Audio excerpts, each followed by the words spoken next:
হয় নিশ্চয়কৈ চাওক হোজাইৰ এটা জ্বলন্ত সমস্যা এতিয়া সমাধানৰ পথত। আমি কিয় কৈছোঁ জ্বলন্ত সমস্যা, পোনপ্ৰথমে মোৰ কেমেৰা সহযোগী ইয়াৰ কিছু দৃশ্যাংশ দেখুৱাই ল'ব। আমি য'ত উপস্থিত হৈছোঁ হোজাই যি থেপলাগুৰি অঞ্চল, এই থেপলাগুৰি অঞ্চলত বিভিন্ন সময়ত দেখা যায় যি হাতী মানুহৰ সংঘাতৰ এক বিপৰীত দৃশ্য। বিভিন্ন সময়ত হাতীৰ আক্ৰমণত যি পথচাৰী হওক বা যি স্থানীয় ৰাইজে মৃত্যুক আঁকোৱালি ল'ব লগা হয়। তেনে সময়ত যি হোজাইত এক প্ৰকাৰে যি অসমমালাৰ অধীনত নিৰ্মাণৰত যি এলিফেণ্ট কৰিডৰ, এই এলিফেণ্ট কৰিডৰৰ সন্মুখত আজি আমি আহি উপস্থিত হৈছোঁ। আৰু এই অঞ্চলত আচলতে বিভিন্ন সময়তেই যি হাতী মানুহৰ সংঘাতৰ এক বিপৰীত দৃশ্য দেখা যায়। কেতিয়াবা হাতীৰ আক্ৰমণত যি স্থানীয় ৰাইজ বা পথচাৰীৰ মৃত্যুকো আঁকোৱালি ল'ব লগা হয়। আৰু দেখা যায় যে বিভিন্ন সময়ত যি সন্ধিয়া হোৱাৰ লগে লগে এই যি অঞ্চলত যি থেপলাগুৰি অঞ্চলত এক প্ৰকাৰে কিন্তু হাতীৰ উপদ্ৰৱ বৃদ্ধি পায়। আৰু তেনে সময়ত যি এলিফেণ্ট কৰিডৰ নিৰ্মাণত এক প্ৰকাৰে কিন্তু বৰ্তমান যি স্থানীয় ৰাইজ বা পথচাৰীসকল কিন্তু এক প্ৰকাৰে কিন্তু তেওঁলোকৰ যি মনৰ আশংকা, যি জ্বলন্ত সমস্যা, এই সমস্যা সমাধানৰ ক্ষেত্ৰত কিন্তু এক প্ৰকাৰে কিন্তু এই এলিফেণ্ট কৰিডৰে কিন্তু কাম কৰিব বুলি সকলোৱে আশাবাদী। আৰু মোৰ সৈতে এগৰাকী যি স্থানীয় পথচাৰী আছে, পথচাৰীৰ পৰা কিছু মন্তব্য ল'ম। কি ক'ব? দেখা গৈছে যি জ্বলন্ত সমস্যা যি থেপলাগুৰি অঞ্চলৰ এতিয়া সমাধান হ'ব বুলি তেনেকুৱা লাগিছে। এই যি ঠাইখিনি ক'বলৈ গ'লে মানুহে ভয় ভাবুকিৰে এই ঠাইখিনি পাৰ হ'বলগীয়া হয়। কাৰণ প্ৰতিদিনাই এই ঠাইখিনি থেপলাগুৰি, ইয়াতে হাতী মানুহৰ সংঘাত প্ৰায় হৈ থাকে। 4 চকা বাহন হওক, মানুহ হওক। আৰু বৰ্তমান যিটো জ্বলন্ত উদাহৰণ, এই যিটো হাতী কৰিডৰ বনাই দিছে বা হ'বলৈ গৈ আছে, সম্পূৰ্ণ হ'বলৈ গৈ আছে, এয়া কিন্তু এটা ভাল কাম বুলি ক'ব লাগিব। কাৰণ মানুহ এই বাটেৰে অহা যোৱা কৰোঁতে ভয় ভাবুকিৰে পাৰ হ'বলগীয়া হৈছে। আৰু এই কৰিডৰটো যেতিয়া কমপ্লিট হৈ যাব, মানুহ ওপৰেৰে যাব আৰু হাতী তলেৰে অহা যোৱা কৰা এটা সুন্দৰ ধুনীয়া বাট হ'ব। কাৰণ ইয়াত বহুত সময়ত মানুহ আঘাতপ্ৰাপ্ত হ'বলগীয়াও হৈছে।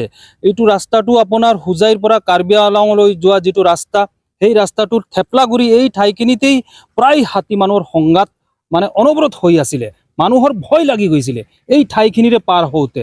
4 চকা বাহনক কেতিয়াবা ঘেৰি ধৰে, কেতিয়াবা মানুহক ঘেৰি ধৰে, ঘণ্টা ধৰি ট্ৰাফিক লাগি যায়, আবদ্ধ হ'বলগীয়া হয়। সেই জ্বলন্ত উদাহৰণ, এই সমস্যা সমাধান হ'বলৈ গৈ আছে, যাৰ বাবে এইটো এটা শলাগ ল'বলগীয়া কাম বুলি ক'ব লাগিব।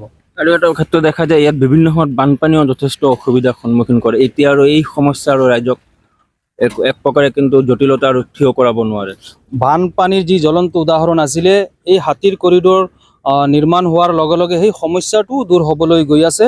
এইটোও মানে এটা শলাগ ল'বলগীয়া কথা। কাৰণ বহুত স্কুলীয়া কলেজীয়া ল'ৰা ছোৱালী দেখা পাইছোঁ এবুকু পানীৰে যেতিয়া এক্সামৰ সময়ত, বানপানীৰ সময়ত যথেষ্ট কষ্টৰ সন্মুখীন হ'বলগীয়া হয়। আৰু এই হাতীৰ কৰিডৰটোৱে এই জ্বলন্ত সমস্যা কিন্তু দূৰ হ'ব বুলি মই ভাবিছোঁ।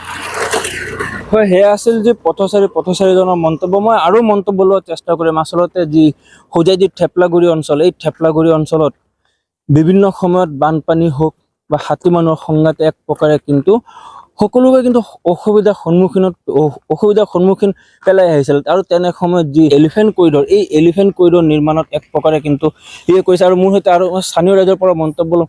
কি ক'ব দাদা? এই যি এলিফেণ্ট কৰিডৰ নিৰ্মাণত পথচাৰীৰ বাবে কিমান সুবিধা? বহুত সুবিধাজনকে হ'ব। যিহেতু বিভিন্ন সময়ত হাতী মানুহৰ আক্ৰমণ হয়, হাতীয়ে মানুহ খেদিও পুৰে, সেইটো কাৰণে ভাল হ'ব। বহুত ভাল কাম এটা হৈ আছে। মানে আপোনালোকে সকলোৱে শলাগ লৈছে? শলাগ লৈছোঁ, বহুত শলাগ লৈছোঁ, ভাল হৈছে।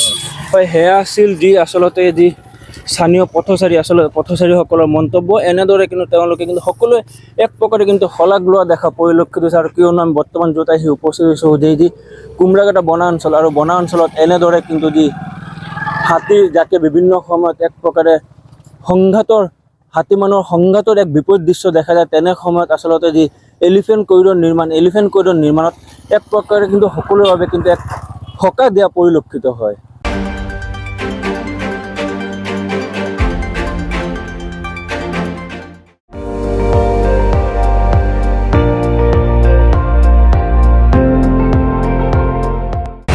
আপুনি চাই আছে ND24, সৰ্বশ্ৰেষ্ঠ নহয় সৰ্বোত্তমৰ দৌৰত।